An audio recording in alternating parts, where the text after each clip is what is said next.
But if I'm out in the middle of Walmart's parking lot and I stumble and fall, I'm going to be okay, but I don't know how I'm going to get back up. Have So you had there's that, have you but had many there's falls? also, well, it really depends on how you define it. Okay. I mean, I'm falling over onto the ground, Greg. it's well, no, I know what you mean. Tell me. I had a medical student explain to me that a fall is going from one plane to another and not knowing how you got there. Oh, okay. And then a trip is knowing what you did to make you get on a different plane. Mm-hmm. So I haven't really I stumble a lot, but I haven't really fallen in a while. This is the Recovery After Stroke podcast with Bill Gassiamis, helping you navigate recovery after stroke.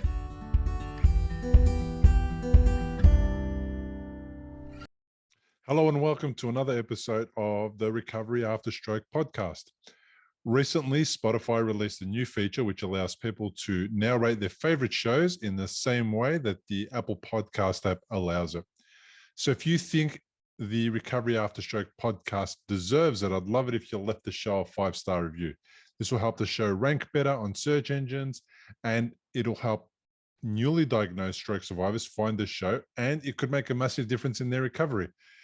There's nothing better than people who are going through a tough time after stroke listening to a podcast about an interview about somebody who has had a bad time from stroke and is going along in their recovery and getting through the obstacles and overcoming all the challenges and becoming better. I mean, this episode today is really all about somebody who's had a major drama with regards to their stroke, ended up being locked in at the age of 32, and then is back with us to have a conversation about stroke, the recovery, what it's taught him, and all the things that he's had to overcome. I learned a few things about this episode today. This episode is episode 194. We're fast approaching episode 200. And Greg Lewis was just somebody that I really appreciated chatting to, and was somebody that I really got a kick out of listening to, because a little while ago, he had a brainstem stroke. He was locked in, and the guy wasn't able to communicate. Now he can. So it's a real treat, just like all my episodes, but every once in a while, I really get excited to have somebody on the show that wasn't able to communicate that long ago. So as I was saying, if you appreciate this podcast, if you think it makes a massive difference, if you think people should be able to find it easily and access it as they are experiencing the difficulties of stroke recovery, I'd really appreciate it if you left it a 5-star review. You can do that on Apple or your podcast app. If you are listening on another platform, it doesn't matter where you listen, just if you can, that'll be much appreciated. Also, very much want to thank the people that have already done that. It does make a massive difference. And it's obvious to me that people are leaving reviews and giving the show 5 stars, because I'm seeing that the numbers of people downloading and the amount of episodes that are being listened to is increasing nicely and slowly. And I'm just loving that. So thank you. And I appreciate you all for listening. Now, let's just get stuck into today's episode. It's a real treat, like I said, to have a listen to somebody who is recovering from a stroke that was quite serious in the brainstem, and then woke up with locked-in syndrome and is now on the way to recovery. It's on with the show. Greg Lewis, welcome to the podcast. Thank you. Hi, how you doing? Glad to be here. Yeah, glad to have you. Tell me, mate, a little bit about what happened to you. Well, let's see. I was 32. We'd just gotten home from a family afternoon, and and I laid down on the couch to take a nap, and I couldn't get back up. Next thing you know, I was I was told in the hospital it's got to be a stroke. But the funny thing is, we knew it was a stroke, oddly enough, because my wife was just had a class on how to recognize a stroke. And on the way there, they thought I had OD'd because I was so young. Mhm. And they kept the ambulance drivers kept asking about that. And it took about an hour and a half to 3 hours to get the right treatment. Wow. But they were able to give me a clot buster, and it seemed to work. Um, then followed up about 2.5 months of ICU and critical care, and then about the same amount of time of just regular hospital, trying to work up the ability to get to outpatient therapy. And once I was able to go to outpatient therapy, um, that was another 8-9 months And that just was learning. and that I'm was sorry. back in 2013. Yeah, that was back in 2013. So it's been some time between now and then. If you can remember back then, you lay down on the couch just to have a rest. Did you notice any of the symptoms that your wife knew about? Did you notice anything that gave you any warning signs that there was something going wrong? The only sign that I paid attention to, or that I paid attention to at the time, Mm. was I had a headache for about 2 weeks that no amount of ibuprofen or Tylenol or anything like that would touch.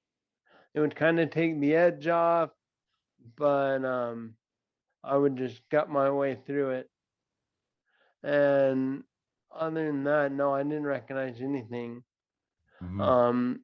When my wife was telling me, "You've had a stroke, we need to call the doctor," I could hear her just fine, and I could see her, but I could not talk to her apparently. All my words came out as gibberish. But to me, they sounded absolutely normal.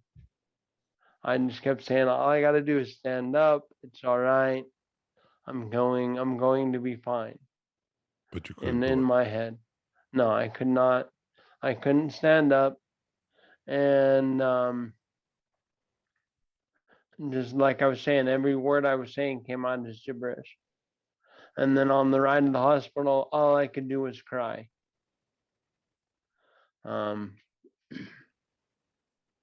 it was kind of interesting. I've never really talked in almost 9 years. I've never really talked about my stroke and what happened. I'm kind of bits and pieces, but Have you avoided it?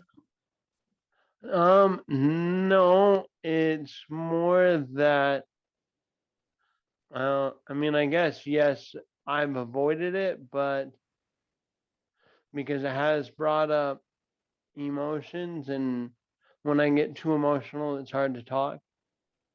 But after a while, after thinking about it and internalizing it, or I got to the point where the stroke no longer defined me, who I was. It was more like a refining moment. And once I hit that point, it had already been so many years that nobody really cared. Yeah. So the emotional side of it, was it triggering your trauma from the experience that you had, or was it bringing up stuff from the past? Kind of both. And on top of that, I was really, for a long time, I was suffering from PBA, pseudo effect. Mm-hmm. And I still deal with that. I still I can't watch. I I have a hard time watching Disney movies because I'll either laugh or break down crying at just the weirdest stuff. And so, That's familiar for a lot of people that have had a stroke, and even me. It's not as it's not as common that I do that now after 10 years, but definitely for the first few years, I was doing that regularly, and yeah, everyone was trying to work out, was he upset, was something wrong, and there was nothing wrong. I wasn't upset, I was just crying, and I couldn't stop crying, and it was hilarious. To me it was, but everyone else was uncomfortable. yeah, um, I know how you feel. so why do you reckon, Greg, you never really spoken about what happened to you to anybody? Um, just never really from start to finish. No one's ever been too deeply interested in stuff. Um, and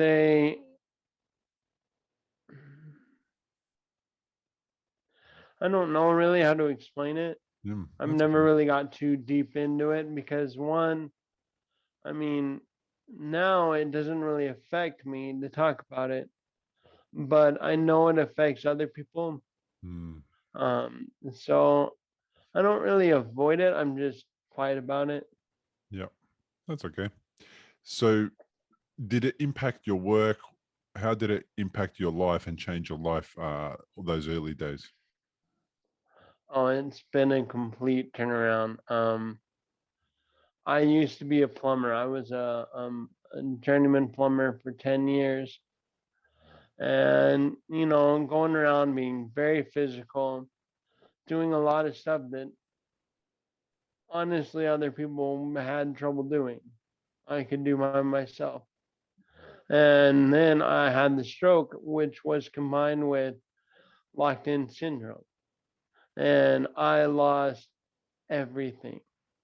I mean, I couldn't breathe on my own. My heart wouldn't regulate right. Um, all my muscle mass was gone, or my ability to move correctly, I should say. And so now I'm at the point where I can work around the house, but it takes me a lot longer to get stuff done. And I haven't been able to go back to work. How long were you locked in for?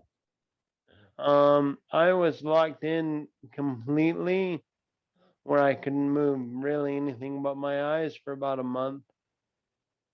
So I am very, very lucky on that point. I know some people that have been locked in for a lot longer. Um, What does that do to and your identity? You a month earlier, you're supposedly fit and healthy. You're going to work. You're going about your business. You're very physical. You're a married man. Uh, you're doing all those things, and then a month later, you're locked in. How is it? Are you able to comprehend what is happening? And are you thinking about that? Are you thinking about how your life has changed? What goes through somebody's mind a month after something like that? well, um, I don't think I really realized the impact of losing everything like that did until after I left the hospital. Um, uh, hmm, I don't know. It's kind of hard because most men. I don't know how it is in there, but most men here, they're kind of judged by what they do or how they do it physically. And for a long time, I really felt that there's nothing I could offer. But at the same time, it drove me to gain some of it back. What you described about men, it's the same everywhere. It's the same in Australia. It's the same in the United Kingdom. It's the same everywhere. You're judged by things that are related to your physicality for sure. Yeah, and it's not that anybody's really mean or Mm, demeaning about it. It's just kind of the way we're programmed naturally as men, but also as society. mm. So I didn't hold it against anybody. In fact, it's really kind of funny because I will do something that I shouldn't be able to do according to other people. And they'll be like, whoa, how'd you do that? Or, it's okay. I could have helped. And I'm like, well, I know, but I need to learn how to do it. Even if I have to do it a totally different way, even if I'm going to ask you for help, I've got to learn how to take those steps and be able to, one, accept your help, or two, go through the messiness of trying to figure it out. It's how to help neuroplasticity happen. That's you're trying to Exactly. activate neuroplasticity, new pathways to generate your um, your ability to do these tasks, whether they are simple or difficult or whatever it is. That's the only way you're going to do it. You have to activate neuroplasticity, and there's only one way to do that, and that's just to be the one who doesn't, no matter how hard or easy it seems.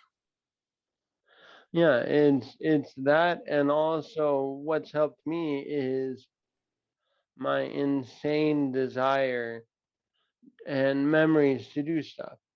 Like when I started driving again, all I had to do was recall. I mean, not all I had to do, but what I had to do was recall, like, hey, I know I can do this because I've done it before, so I can do it again.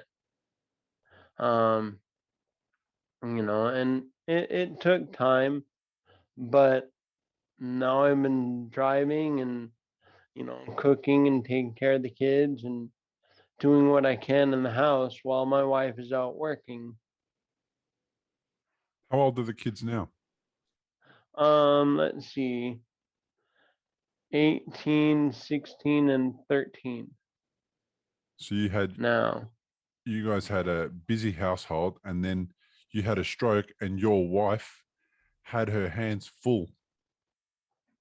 Oh yeah, and we were very lucky that um, my family was in a position to offer the financial help that we needed while she was able to finish school. Because I mean, everyone chipped in. They were just like, it's too much for you to try to go to school, work, take care of the home, and take care of him.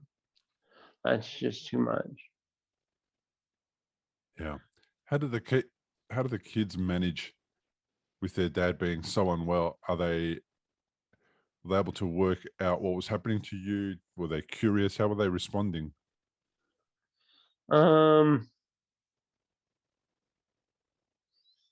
at first, I think because they were so young, it was confusing. Now it's just a part of life.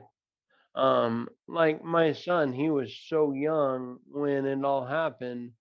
He's 13 now. He only really remembers me this particular way.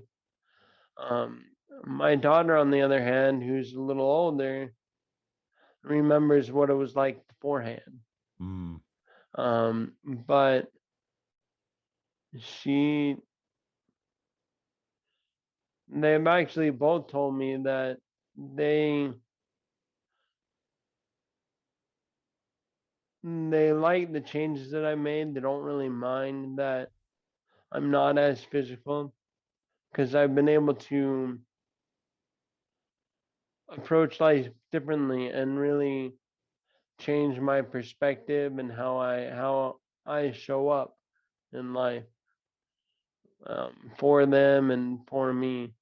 Tell me about how you're different. What were you like beforehand, and what are you like now?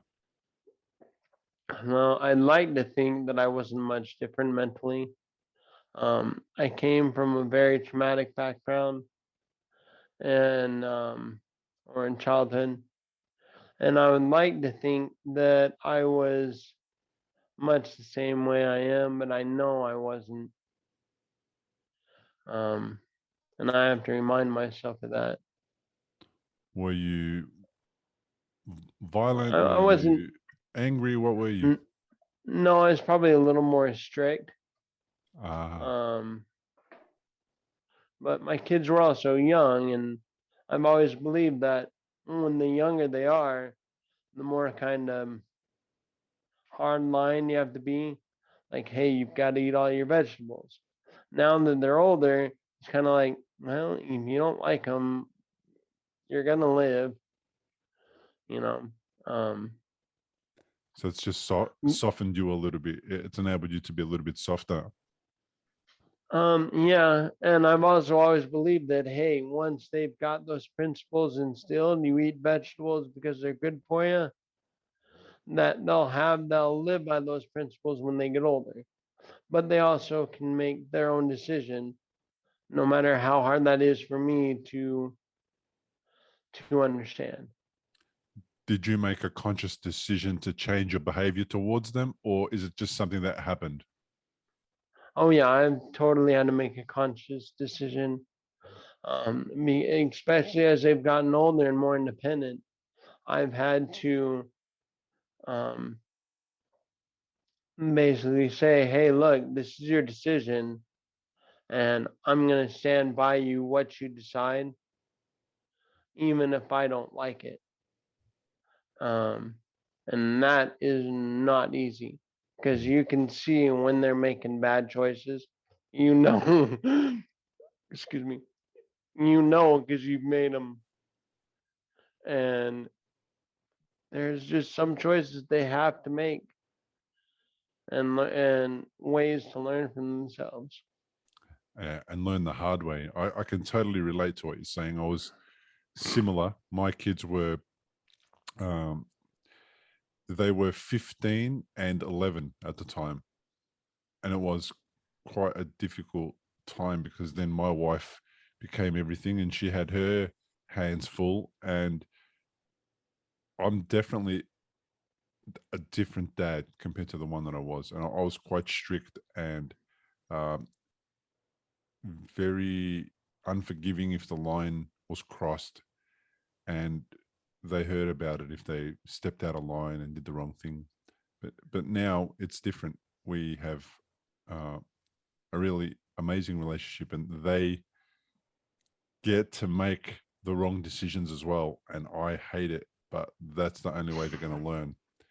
And then at least we can talk about it after. At least we can, have a chat and work out what went wrong and how to fix it and how to solve it. And now they come to me for help and support without me asking them or making them. And that's really, um, Oh yeah, good. Whereas before they used to avoid me, if they could, they always thought they'd be in trouble, and they always thought that I would be angry. And they were right. I always was angry and they were always in trouble, but not anymore. It doesn't need to be that way. And anyway, they're adults now. My kids are both 25 and 21. So there's no telling them what to do anymore. But it was a really good change in the last 10 years that I've been able to adjust my the way that I ran the household, for example. yeah, I know what you mean. Yeah, it's interesting. In the last couple of years, while taking my son to school, I've been able to just have little talks with them, and I'll spout off some kind of principle or something, whatever I've learned, and he's just sat there and listened to it. And so is my daughter, and I didn't know they were even listening. And then the next thing you know, they're randomly opening up to me in a way they've never done before. They don't open up to their mom like that, and or rarely, and or randomly giving me a hug, saying, "Hey, Dad, I love you." So I get to see that what I'm learning is actually good. It's good fruit. And they're just eating it up. Yeah. Yeah. It is one of the good things that came out of the stroke for me. So what's your mindset like these days compared to what it was like then? Were you a kind of a happy-go-lucky, cheerful type of guy? How did you go about seeing the world back then? If you've had a stroke and you're in recovery, you'll know what a scary and confusing time it can be. You're likely to have a lot of questions going through your mind. Like, how long will it take to recover? Will I actually recover? What things should I avoid in case I make matters worse? Doctors will explain things, but obviously you've never had a stroke before. You probably don't know what questions to ask. If this is you, you may be missing out on doing things that could help speed up your recovery. If you're finding yourself in that situation, stop worrying and head to recoveryafterstroke.com, where you can download a guide that will help you. It's called 7 Questions to Ask Your Doctor About Your Stroke. These 7 questions are the ones Bill wished he'd asked when he was recovering from a stroke. They'll not only help you better understand your condition, they'll help you take a more active role in your recovery. Head to the website now, recoveryafterstroke.com, and download the guide. It's free. I was and I still am, a very gritty person, but I think about it differently. I was a very gritty person because I believe that even though I had my issues and I didn't even know what they were before my stroke, never even thought about them, that I had to just keep going no matter what. I remember on one job, I stepped out of my car funny and sprained my ankle really bad. And my boss said, "Hey, you need to go to the hospital." And I said, "No, I've got to do this job. I've got to finish it.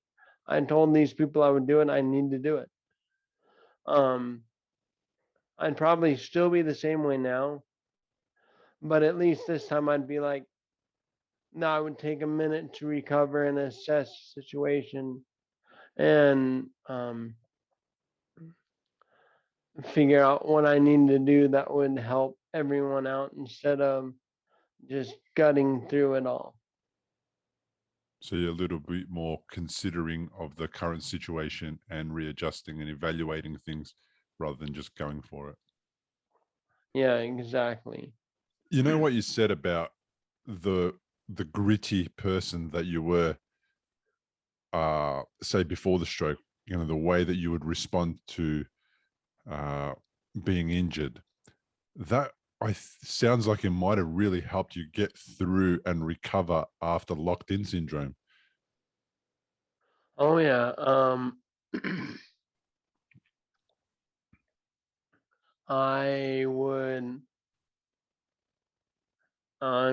Holy cow, I remember the first thing I do was wiggle my right thumb. And I remember it took, oh god, it took forever. I could finally do it.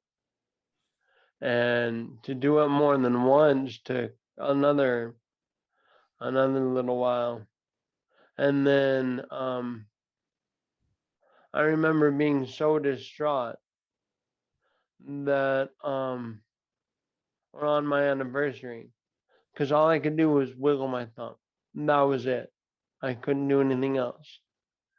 I remember just crying for like 2-3 hours, and the nurses had no idea why. But I knew why in my head because I wanted to show more.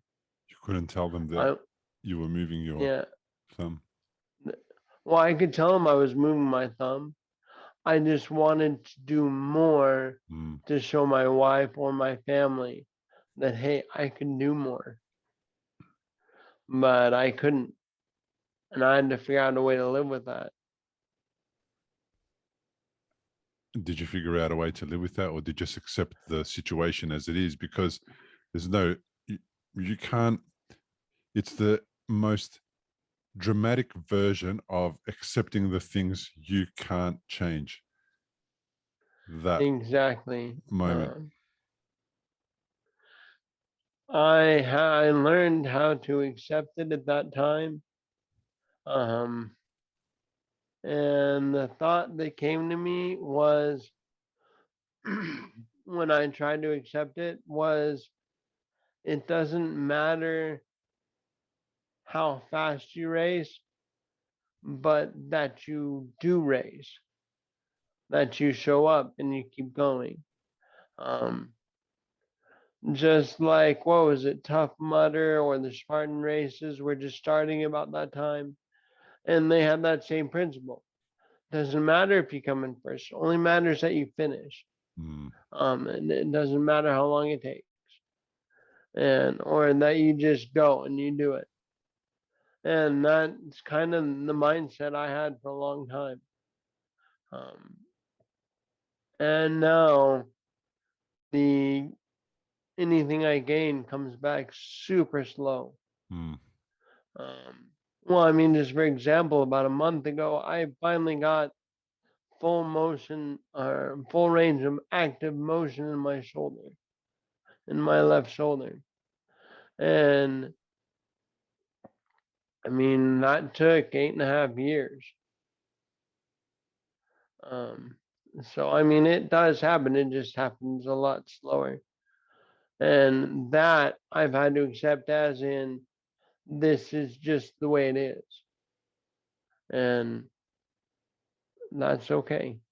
What are some of the things that helped that shoulder come back online? Was it physical therapy? Was it, what was it? How did it help? It was, well, I kind of do my own physical therapy right now, so it's probably not very good. But it's been going to the gym constantly for about 3 or 4 years. Doing stuff that doesn't feel good, leaning. I mean, if it hurts too bad, I stop. Mm. Or sometimes my body just stops for me. You know, when you're lifting something up, you lift it up about halfway and then you just stop. But if it hurts a little bit, I just push through it. I lean into the pain. I go, hey, that's a good thing. Because now I'm using something I don't normally use. Mm. So I've got to develop that. And it's also, you know, working with those pretty little pink 5-pound weights or 2-pound weights. Even though everybody at the gym is using huge weights, it's being comfortable with, hey, this is where I'm at. That's where they're at. So what? It's not really I manly, is it? It's testing your manliness. But I think it's really simple to just go, we're not here to be comparing ourselves to each other. It's just me getting better, making myself better and going slow and steady. exactly. I'd actually like to disagree with you on that. Oh, It is testing my manliness nice. because it's not whether or not I can do what the other guy's doing or I can lift heavy objects. Mm-hmm. It's whether or not I can accept myself as I am and not bend to how society views people. Nice. I love it. Yeah, I agree with that 100%. Now, that's a great way to reframe it. But you can imagine there's some people in the gym going, oh my God, what's he doing with those pink weights? That's ridiculous. And I know Yeah. exactly what you're saying, and I completely agree with it. Yep. It's Oh being no, able there to. I get looks like that all the time because I go to the gym with I walk with a quad cane when I'm not at home, Mm-hmm. and I go to the gym all the time with that. People look at me weird, like, what is he doing? Mm. And I'm just like, I'm doing my thing. You do your thing. What's the reason for the quad cane outside of the house? Is that because it's unfamiliar and there's more obstacles? What's the situation with that? It's kind of both. It's It's in the house. I kind of know where I'm going. I'm comfortable. It's something I noticed a long time ago. If I'm comfortable being somewhere, Mm. I'm okay walking. I mean, I still have like a foot drop or a stumble or whatever, but I know I'm within reach of something to get myself back up. But if I'm out in the middle of Walmart's parking lot and I stumble and fall, I'm gonna be okay, but I don't know how I'm gonna get back up. And so, um, and Have so you had there's that. Have you But had many there's falls? also, um, well, it really depends on how you define it. Okay, I mean, I'm falling over onto the ground, Greg. it's well, no, I know what you mean. Tell me. I had a medical student explain to me that a fall is going from one plane to another and not knowing how you got there. Oh, okay. And then a trip is knowing what you did to make you get on a different plane. Mm-hmm. So I haven't really I stumble a lot, but I haven't really fallen in a while. Yeah. I don't know if you can see right above my right eye. It looks a little funny. Mm-hmm. That was one of the last times I fell. I fell and cut right above my eyebrow. Right during the height of COVID too. So that was real fun to get patched up. Yeah, during lockdowns and COVID and all the stuff that went with it. Yeah. Yeah, right. Okay. So when you fell and hit your head and got that scar, were you alone? Were you at home? Where were you? I was at home. I was walking out in the garage and I have no idea what I tripped over. Um, Probably my own feet. And I hit a bike or something right on the gears and just split it right open. Wow. And Did you get knocked out? oh, you know what? I take that back. I was alone because I had to patch it up myself Oh, and then drive myself to the hospital. oh. They they actually thought I was a little crazy because here I am with a head injury and a cane driving myself in to get patched up. So, but yeah, I mean, I lucked out. Besides all the blood, I was okay. Yeah. Yeah.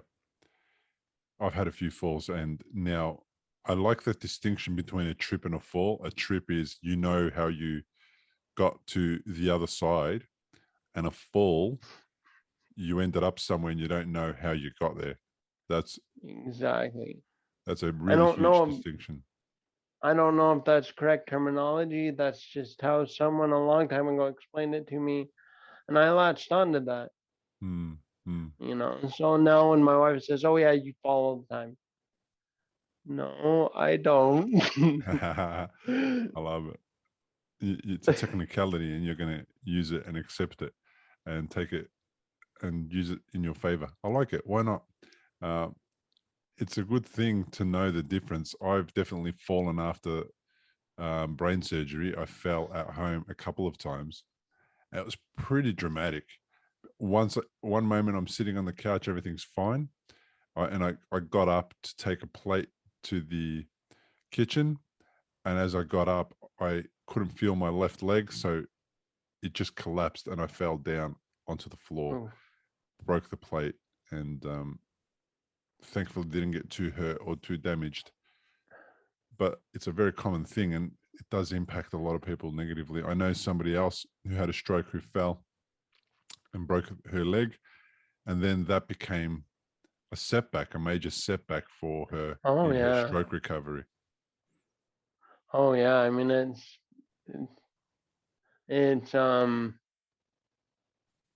I didn't have a fall, but just the other day, my family took us bowling, and I have to can't really walk with the ball, so I have to throw it differently. And I ended up hurting my shoulder, my rotator cuff. I couldn't drive the next day. it scared the living bejesus out of me. Right. I was thinking I was slipping back. I was really scared. And it took me a good day to realize that it's okay, you'll be all right. I mean, that doesn't make it really feel any better, but it took me a good day to wrap my head around it. Hmm. And realize it's not a setback. It's just an injury to your rotator cuff.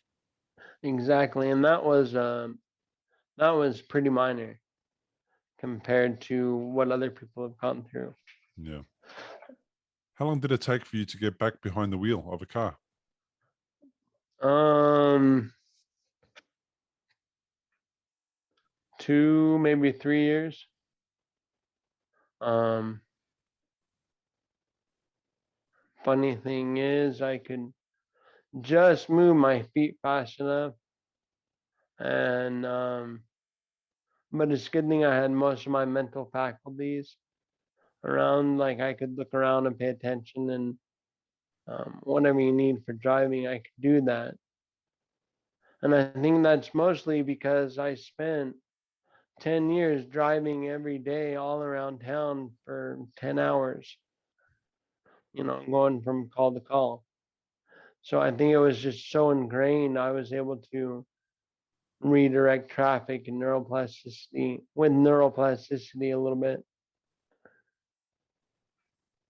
So, what's it like getting in the car for the first time? You've been given, I imagine the doctors have said, yep, Greg, you're allowed to drive. And you get back in the car for the first time, you're behind the wheel. What's that like? Is it exciting? Is it scary? Well, actually, there was a little snafu that happened with that. They were supposed to take my license and they never did. So I could have gotten back in the car on day one. But I knew I couldn't do it, and my wife knew I couldn't do it.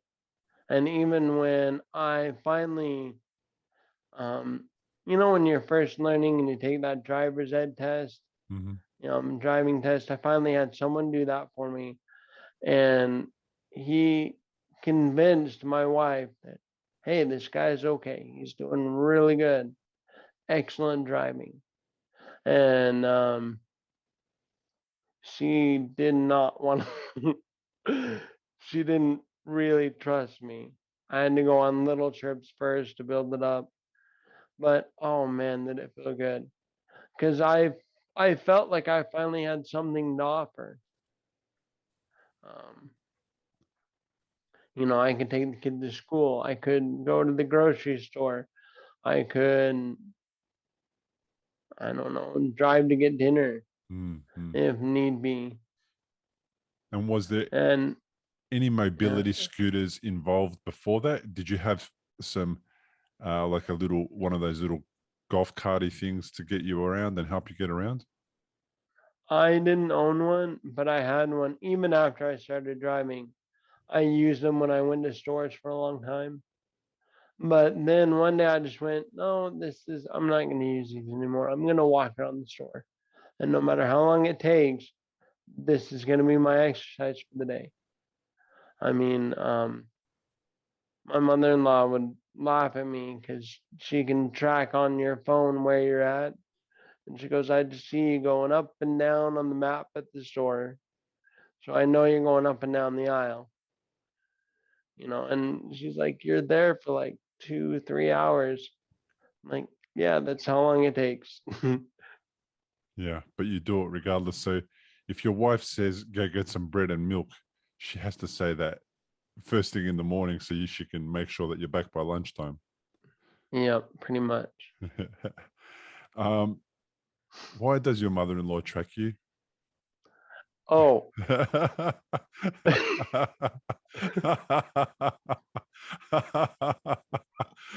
Oh my gosh. that was something I didn't know until that time that my wife put on my phone. It was like a little tracking app you can use for kids. Mm, As soon as she told me that, I found it and deleted it. But it was still pretty funny. it was simultaneously scary, but Mm. nice to see that everybody was so concerned about me. And they were really And they looking out wanted, for you. They really wanted to e- know in case you fell out in public and they could get help to you, etc. exactly. And I just said, hey, look, if I can do this on my own, I'm gonna be able to get to my phone on my own and let you guys know what's going on. Yeah. Let you know what's going on. So it sounds like you have a good relationship with your mother-in-law, though. Yeah. Like I said, I had a fairly traumatic childhood, and but when I met my wife's parents, we just seemed to click. We have very similar personalities and attitudes toward life, and they were always there for me through the stroke and after and everything, and we just kind of they're they're a lot like parents, actual parents to me. Yeah. Um, Yeah. That's lovely. So your childhood also sounds like it set you up for being able to be gritty and also get through this really tough time. If you've been through tough times and you know what it's like to be going through them, it probably gives you some really good tools to get through something as serious as being locked in and having had a brainstem stroke. oh yeah, I mean it did give serious tools to help grit through everything, but it also gave me a whole slew of problems I've had to figure out. Okay, so In they fact, some of those have been worse than the stroke. did some of those problems rear their ugly head? Did they sort of come back to bite you on the bum? Oh yeah. And just for example, like my relationship with food and I use food to regulate my emotions and stuff like that. And the next thing you know, I put on over 100 pounds. And then when I finally figured out why I was doing that with food, I was able to get rid of almost 100 pounds. But it took me realizing that, hey, this is from my childhood because I've Mm, always been a bigger kid. mm. This is from my childhood. This is why I'm eating constantly. And this is why I'm eating this stuff because I hide my emotions in food. So you feel a certain way, and therefore you reach for a certain thing that makes that feeling go away. Does it just quieten that feeling? What does it do to that feeling when you reach out for that certain food? And what's your go-to food? Hmm. Well, it's been so long since I've done this. Oh, I okay. can't remember. Okay. But Well, that's fine. oh no, I just can't remember the exact food. Ah, Um, I will tell you what my weakness is. Cinnamon bears. Oh, those get me every time. But oh man, I can't remember your question. my question was, so the situation with Oh, that yeah. What emotional does it eating, do? do you feel the feeling and then you reach out for something, you eat that thing, and then what happens to the emotions? Do they go quiet? Do they get forgotten about? How do they get, um, like, how does it help with the feeling, the particular emotion that you're not enjoying? It gives a little bit of comfort, and it's a temporary relief.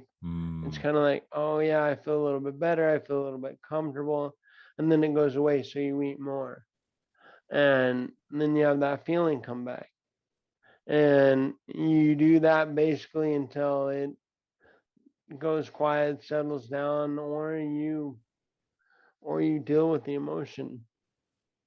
And dealing with emotion is the more permanent way, but mm. it's also the harder way. It's painful, yeah, at the time. Oh yeah, But then there's a certain amount of relief after that as well. exactly. It's painful to you, it's painful to who's ever involved. But yes, the relief is there and it's more permanent. Um,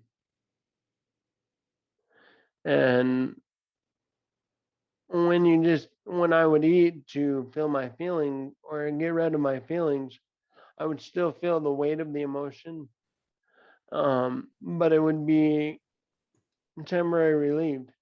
When I actually looked at the emotion, digested it, and really dissected it, the weight was lifted off my shoulders. So it wasn't just, oh, okay, I'm doing all right. Oh, let's eat a little more. It was more like, all right, now I'm really seeing who I am and what I'm willing, not just able to do, but willing to do. Yeah. Did you get help deal with those emotions? Did you go to counseling, or did you deal with that on your own? Did you work out how to do it on your own? At first, I started out on my own, um, but do I do go see a therapist, and unfortunately, it's not often enough. But we do talk about stuff. She's given me some really good books to read. I wish I could. Dan Tatkin. Um, his books are, I think it's called Wired for Love. Excellent book. It sounds a little funny, but it's more about you, how you come to the table, and how other people are probably perceiving that, and what is making you come to the table like you're doing. And it's a total game changer Yeah. because he doesn't write it in a he doesn't write it to his peers. He writes it to the everyday average person Yeah. so they can understand it. I've just looked it up here, and it's Wired for Love: How Understanding Your Partner's Brain and Attachment Style Can Help You Diffuse Conflict and Build a Secure Relationship, by Stan Tatkin. Yep, Stan Tatkin. Yeah, and one of the reasons why I really vibe with this book is I've listened to just about every podcast he's ever been on, and he has been through it. He hasn't had a stroke or anything, but he's been through a lot of trauma. He's been through hard times in his life. He's been through total life changing things, and he's come out of it better and figured all this stuff out. And he wants to help everybody else feel that same way. And I know it's really helped me. It may not solve the problems, but at least I know what the problem is. Yeah, that's a great thing to know the problem, because then when it's about to happen, oh my gosh, that's about to happen, and you can somehow intervene without food, and you can start to find like circuit breakers. You can start to find circuit breakers to help Exactly. you get better at finding circuit breakers, whatever they are. Exactly. And I mean, the problem, what is it? The devil you know is better than the one you don't know. And the problem, if it's known, at least you know what it is. And then you can figure out how to dissect that problem. But if you don't know what it is, you have no idea how to attack it. And Yeah, how to tackle it, how to take it down. I like yeah. that. Well, I mean, it sounds like you've learned a lot after your stroke. It sounds like you've actually grown as a human being, and you've become wiser to the world. I hope I have. I've followed a lot of people that are really big into the self-help, and I've noticed something that the teachers that are really good, they're all saying the same thing, just a little bit differently. And find the one that you vibe with, and then learn and apply them, because they're universal principles that these people are teaching. And once you figure out those principles and you start living by them as best you can, it's a slow change, but you'll notice how your life changes.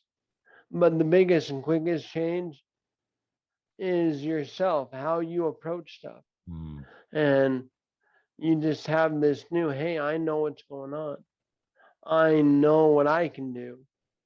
And I'm going to approach life differently. And how you show up in life really determines how, let me put it simply, you don't react to life, um, you act instead of react. And instead of being passive, you're actually active, and you're moving towards the version Exactly. of life that you want, rather than reacting to a life that's not the one that you want. Exactly. Yeah. So what's your purpose these days? What's the next 9 years going to be like? What are your goals? The next 9 years, I honestly have no idea. I spent a long time praying and trying to figure out what my purpose in life was, and I always got patience. Just be patient, it'll come, it'll happen, And I finally realized that me being the best I can be and constantly improving and just showing up every day is going to be enough for whatever might happen. Mm-hmm. And how I can show up, I'm showing up for my kids. I'm trying to be their dad. I'm or to be a good father. I'm trying to really pull my weight around the house. My wife's got enough on her plate. What can I take off that plate? Mm-hmm. You know, Yeah. Yeah. and just as she gives 100%, I have to do that too. Just my 100% may look different than hers. Mm-hmm. Yeah. Sorry, I don't know if you heard that. No, All right, good. it's all good. Uh, And righto. So it sounds like learning patience. Were you a patient person beforehand? If I thought now, I was. yeah, but you weren't. Um, I think I approached it differently. Yeah. So, and I thought I was patient, but I don't, I think I was. I just look at it totally different now. Yeah. I I feel like patience is something that gets thrust upon you. Like my experience was, I never I never thought it was worth going through the long process of, for example, getting you know a degree of any sort, a university degree. What's the point of doing 4 years to get to that point? It's too long. It takes too long. Um, Yeah, but the truth is all good things that you have to build, that you build, take time to develop, and you've just got to go through the steps. And if you're able to go at a certain speed, well, your steps will take as long as they take. And if you're to go, and if somebody else is a bit quicker in the way that they do things, or slower, it'll take as long as they take.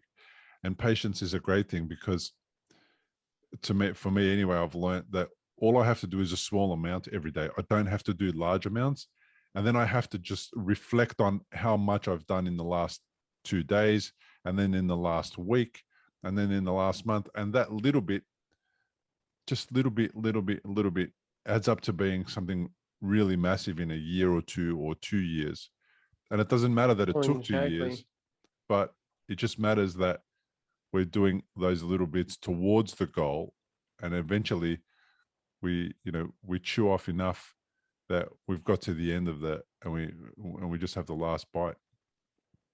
Yeah, exactly. There was one thing I was learning from one guy who's not even in the self-help realm. He would just always say, if you're just a little bit better than yesterday, one day that'll make a huge difference. And he Mm, goes, and he said in the context of, you do 10 push-ups today, maybe you do 11 tomorrow. That's still better. That's still mm, more. yeah. And I was saying that the other day to someone, more is more. I mean, if you take 3 steps forward and 2 steps back, you're still forward one. You're Mm, still going forward. yeah. I agree with that. Greg, thanks so much for reaching out. What made you reach out to be on the podcast? I know I put it out there and I asked people to come on board, but what specifically made you reach out? It was quite a lovely email that I received from you. It was fairly long. What was it that made you reach out after Um, 9 years?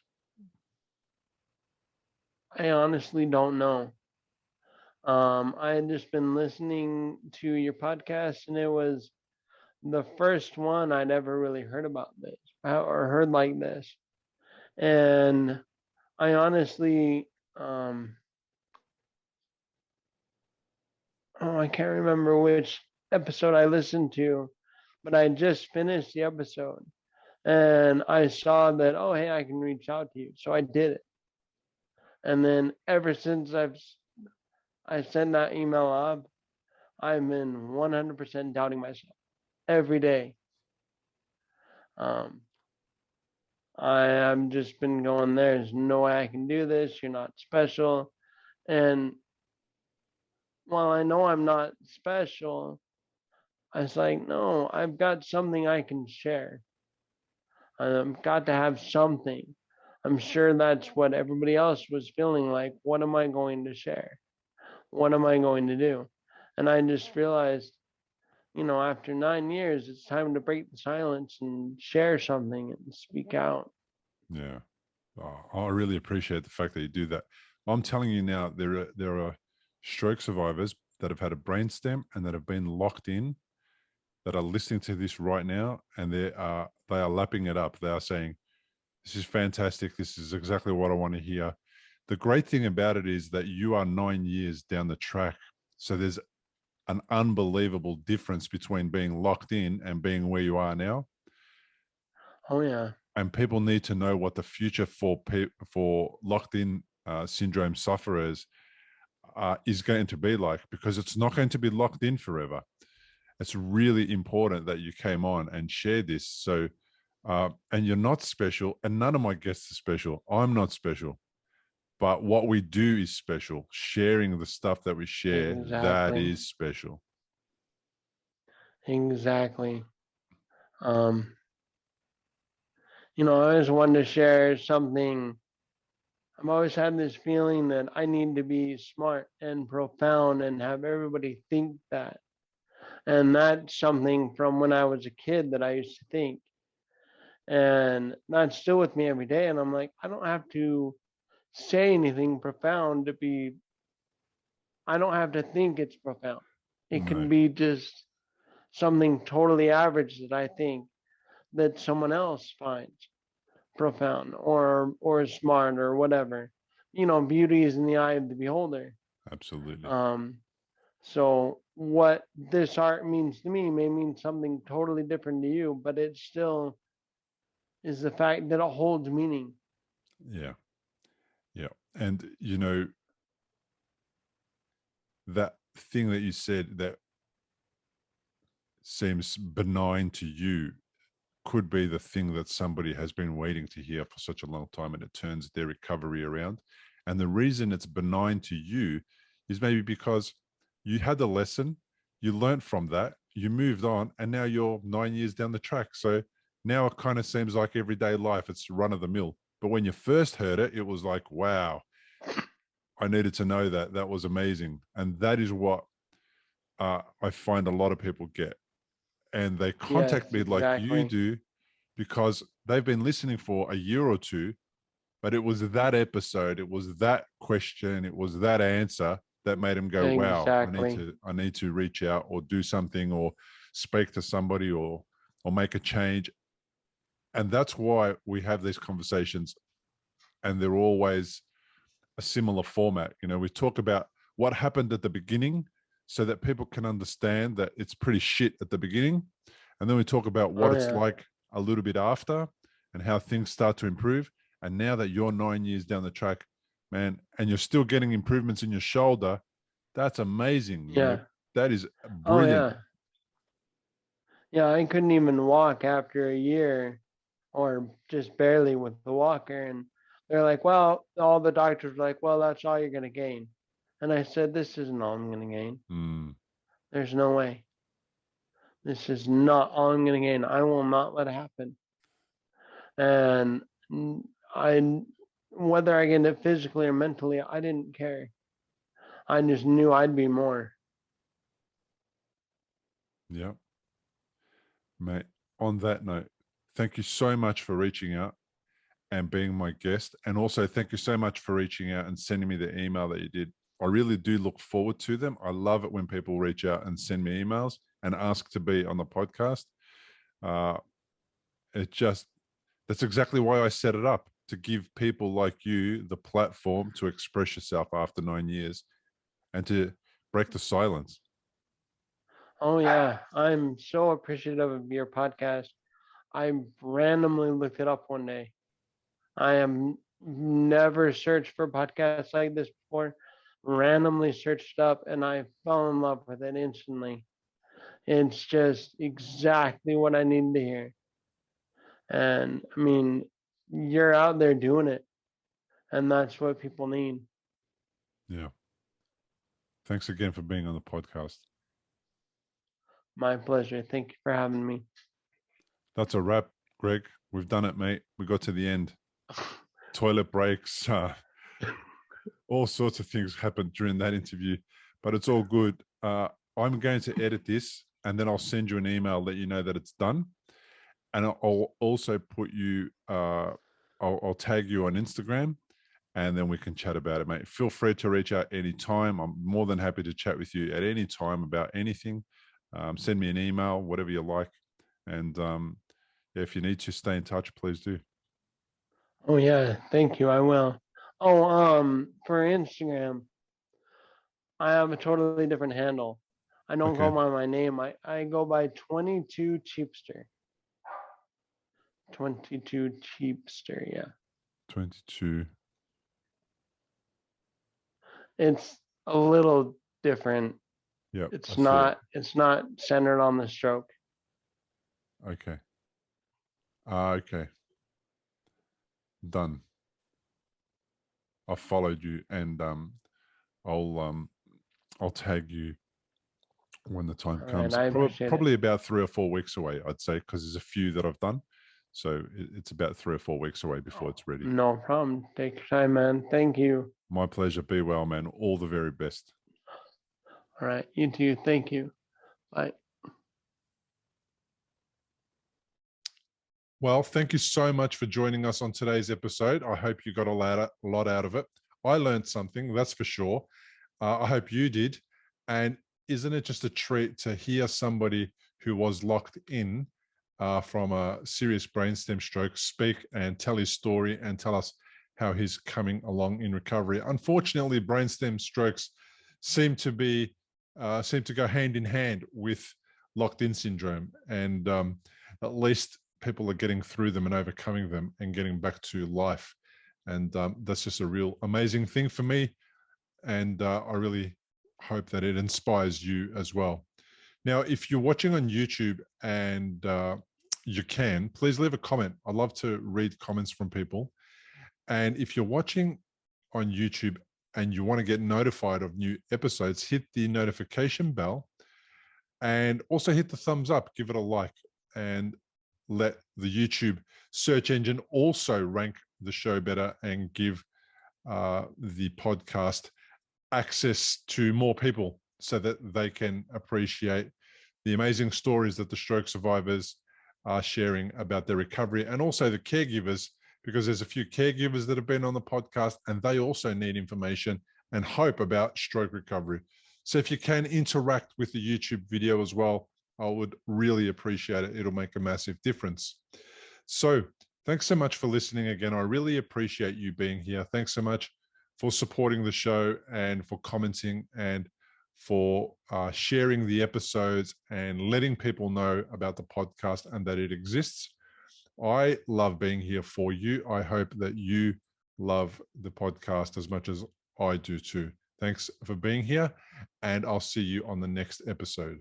Importantly, we present many podcasts designed to give you an insight and understanding into the experiences of other individuals. Opinions and treatment protocols discussed during any podcast are the individual's own experience, and we do not necessarily share the same opinion, nor do we recommend any treatment protocol discussed. All content on this website and any linked blog, podcast, or video material controlled this website or content is created and produced for informational purposes only and is largely based on the personal experience of Bill Gassiamis. The content is intended to complement your medical treatment and support healing. It is not intended to be a substitute for professional medical advice and should not be relied on as health advice. The information is general and may not be suitable for your personal injuries, circumstances, or health objectives. Do not use our content as a standalone resource to diagnose, treat, cure, or prevent any disease for therapeutic purposes or as a substitute for the advice of a health professional. Never delay seeking advice or disregard the advice of a medical professional, your doctor, or your rehabilitation